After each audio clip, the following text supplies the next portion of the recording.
Hi, I'm Rocco, And I'm Bridgette.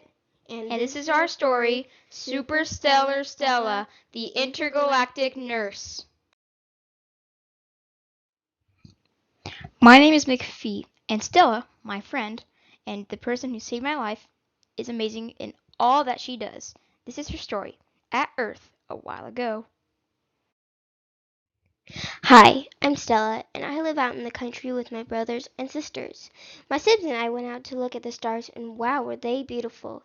There were thousands upon thousands smiling at me, telling me that I will do great things. We were called inside for dinner, and Mom and Dad wanted to talk about some important things tonight. At the table, my parents asked me first.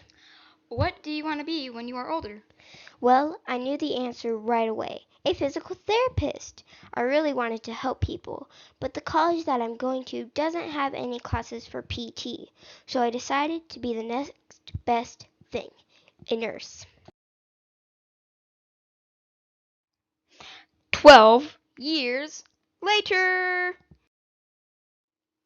One night, I watched the news, and NASA was recruiting women to become space nurses for Project Nightingale. The project is having women trained to be astronauts, but also be nurses for the other astronauts who are going to Mars. So I had an idea that would change my life. The next week, I called NASA, and they came to pick me up for training. I was on my way to becoming an astro nurse. They showed me around the space facility, so I was comfortable knowing what my job would be. Over the next 2 months, I was an astronurse, and our exploration to Mars was in a week, so we trained ever so hard. I got all my gear ready, my suit, my helmet, and I was ready for liftoff. 3, 2, 1, liftoff! Then I thought about my family and how much I would miss them. I was up in the air 100 feet within seconds. Then we were on our way to Mars. After a few days on the ship, I became bored. Nothing was happening. I was supposed to make sure that if someone got sick, I was there to take care of them. Then, the captain got level 10 sickness on the Garn scale, and everyone was hiding in their pods. We finally landed on Mars. I was the first one out of the ship because it is the nurse's job to keep everyone safe. So I went out to check on everything. Then, Captain Scott Lang shouted, Anybody out there? His voice echoed through the valley. Surprisingly, a moan echoed back. We heard a soft "Help!" echo. I don't know why, but I ran toward where the voice was coming from. As I was running, I thought, what if it was a trap? But something in my gut told me it wasn't, so I kept on running.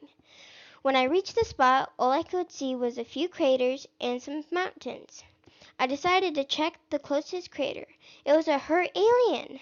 His foot was stuck under a rock, so I helped move the rock, put a cast on his leg, and bandaged up his injuries. He said, "How can I repay you?" I said, "That'd be $1,000,000. Just kidding. No need to repay me. This is what I was meant to do."